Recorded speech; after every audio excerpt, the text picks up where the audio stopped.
untuk kita semua. Saudara-saudari terkasih, hari ini Rabu 7 Juni 2023, hari biasa pekan ke-9. Bacaan Injil diambil dari Injil Markus bab 12 ayat 18 sampai ayat 27. Datanglah kepada Yesus beberapa orang Saduki yang berpendapat bahwa tidak ada kebangkitan. Mereka bertanya kepadanya, "Guru, Musa menuliskan perintah ini untuk kita.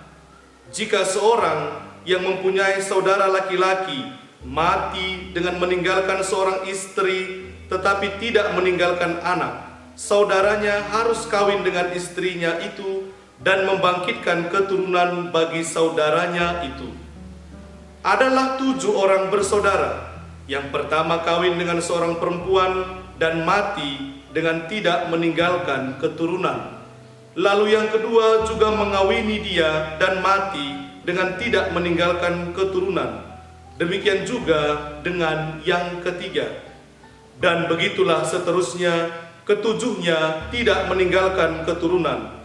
Dan akhirnya sesudah mereka semua, perempuan itu pun mati.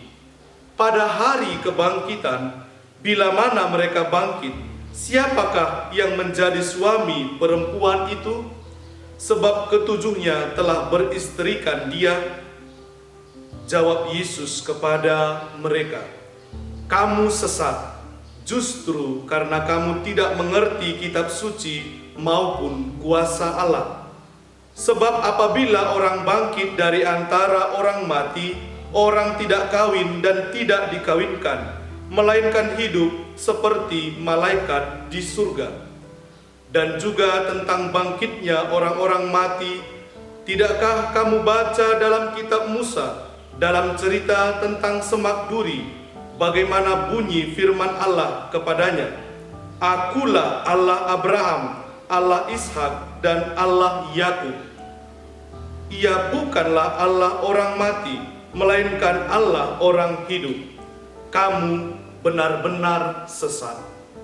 Demikianlah sabda Tuhan. Apakah pikiran kalian tidak sesat? Para saudara yang terkasih, orang-orang Saduki datang untuk mencobai Yesus dan mengajukan pertanyaan yang sesungguhnya sesat. Mereka sudah jelas tidak mengakui adanya kebangkitan, sekalipun mereka itu percaya kepada Taurat. Namun mereka menutup diri tentang tema kebangkitan, sebab sesungguhnya dalam Taurat juga ada ajaran tentang kebangkitan.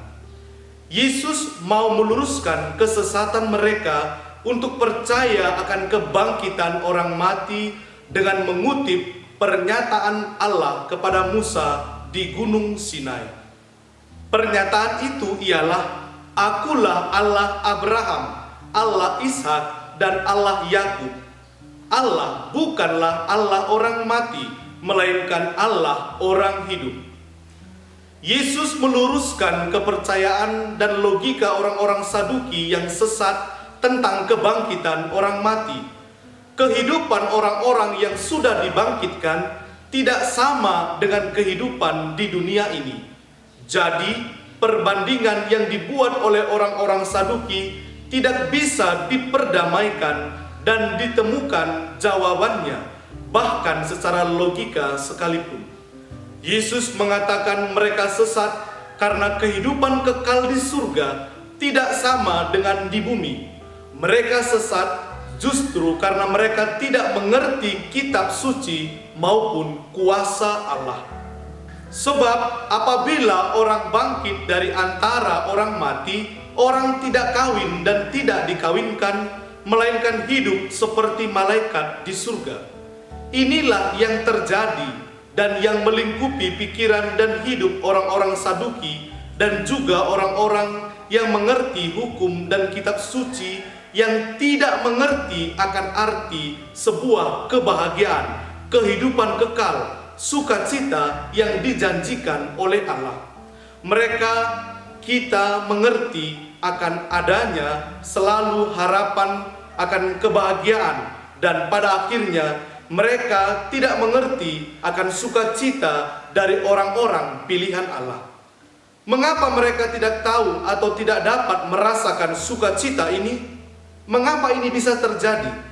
Padahal mereka ini adalah keturunan Imam Sadok yang seharusnya mengerti isi kitab suci. Mengapa ini bisa terjadi? Karena apa? Saudara-saudari terkasih, ini terjadi karena dalam diri mereka telah kehilangan makna dari sukacita, kebahagiaan, kehidupan yang hanya bersumber dari iman.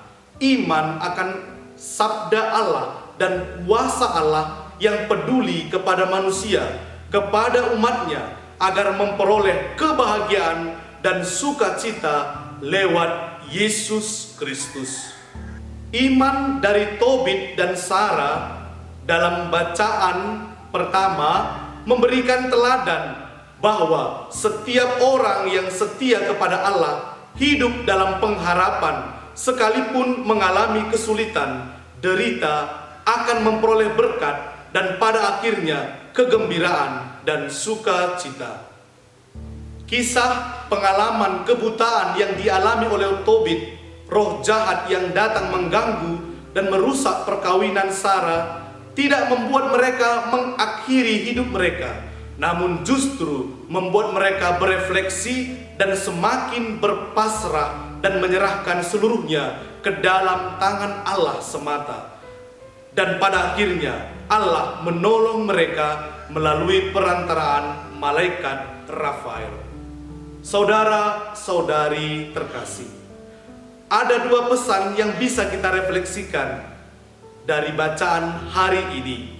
Yang pertama, semoga hidup, pikiran, dan hati kita tidak sesat, khususnya berhadapan dengan pengalaman hidup sehari-hari di saat kita mengalami konflik, masalah, galau, cemas, takut. Mengapa bisa seperti ini? Apa salahku? Apa dosaku sampai aku bisa begini? Yang kedua, boleh jadi pertanyaan-pertanyaan ini juga sering membawa kita pada kesesatan. Maka saudara-saudariku terkasih, kita boleh belajar dari Santo Fransiskus Assisi yang dalam pertobatannya senantiasa bertanya kepada Allah sendiri, Tuhan, apa yang kau kehendaki ku perbuat bagimu?